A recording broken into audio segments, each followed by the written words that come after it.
Tonight's dinner is a Thai fish curry, which is absolutely delicious, as you'd expect from Thailand. Well, who doesn't like Thai food?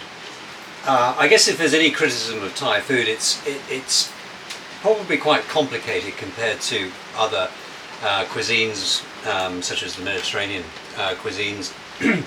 And there's a lot of ingredients usually to chop up, and there's a lot of spices, and I think that probably puts a lot of people off from cooking Thai food. But this Thai fish curry is very simple to make. Just before we start, we're currently moored just north of, on the north side of Shore Island in the Whitsundays, and just because we live in paradise doesn't mean to say that we still can't suffer the bad weather.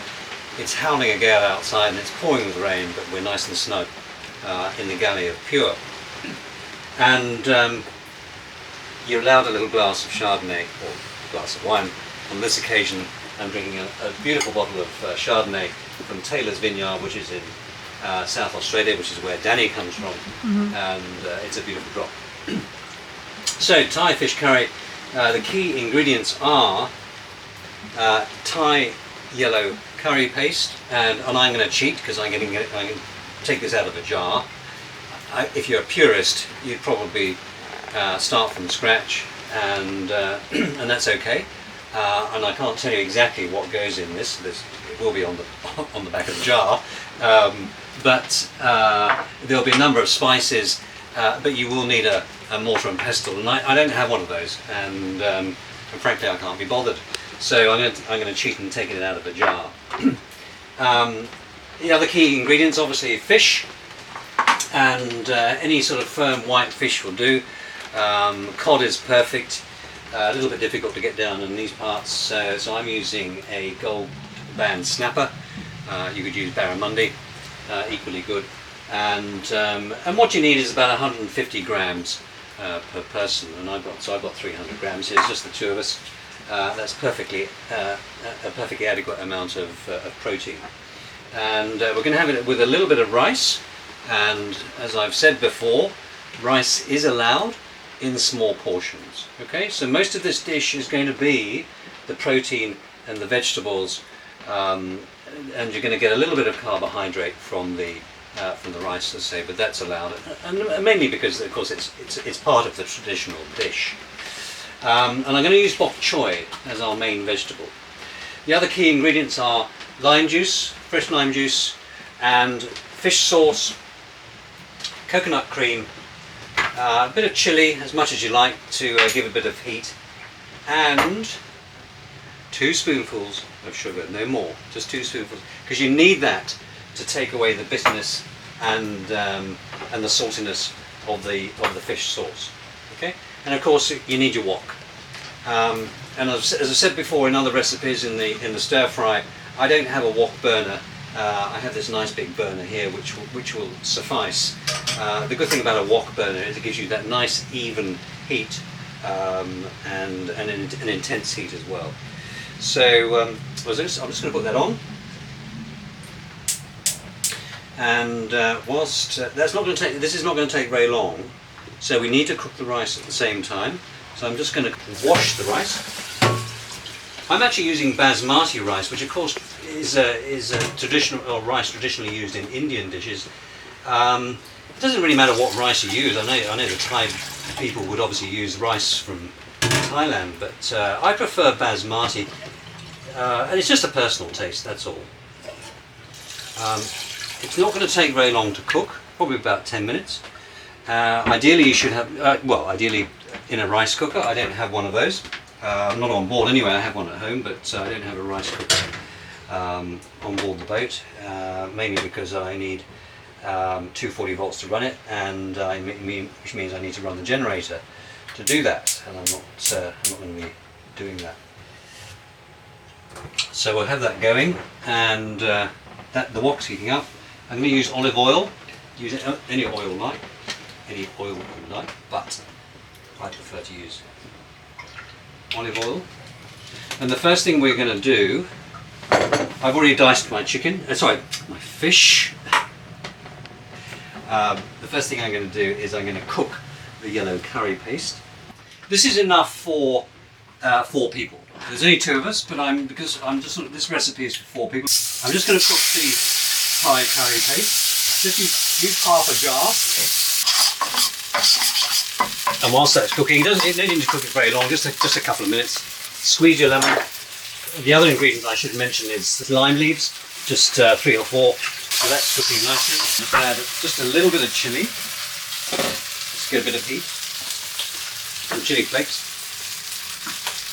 I'm going to add my fish sauce, and I'm going to add a tablespoon. Don't have a tablespoon, so I'm going to add a couple of dessert spoons, about the same. Okay. And now we're going to add our lime juice and our kaffir lime leaves, which I'm just going to break, or tear rather. Cook that for another minute. Our rice is cooking nicely. Our water already is pouring in. 2 spoonfuls of sugar. No more. And now we can add our coconut cream. As I say, this is enough for 4 people, or the sauce anyway that I'm making is enough for 4 people. But if you have a little bit of sauce left over at the end of it, it doesn't really matter. But look at those colours, isn't that beautiful? So just let that warm up. And you're going to bring that slowly to the boil. And we might just turn that down a little bit. So bring that slowly to the boil. And really what we're going to do is we're going to be poaching the fish in the sauce for about sort of no more than 10 minutes, because it's, fish is delicate. You don't want to overcook it. And we're going to add the bok choy as well. And that's enough for the 2 of us. You probably want 2 bunches if you have more, if there's more of you. Just give it a little bit of a wash. So that's ready to go in, and that will go in at the same time as the fish. Okay, so our sauce is now coming up to the boil. So I'm now going to add my fish. And you want to keep the fish in sort of fairly, reasonable chunks, 2 centimetre chunks. And then the bok choy goes in as well. And the leaves will wilt, and the stalks will just cook nicely with the fish.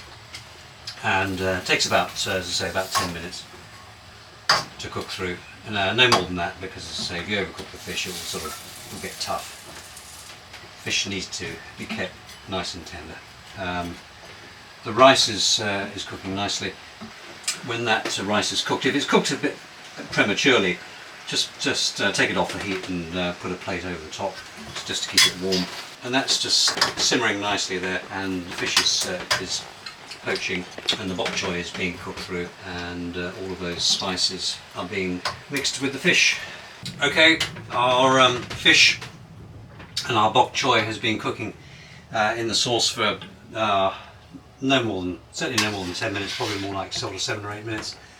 And that fish is nicely done, and the bok choy is still crisp. The leaves are wilted, but that's just perfect. And the rice is done. So I'm just going to plate up now. I'm going to turn everything off. Just a couple of spoonfuls of rice. That's all you need.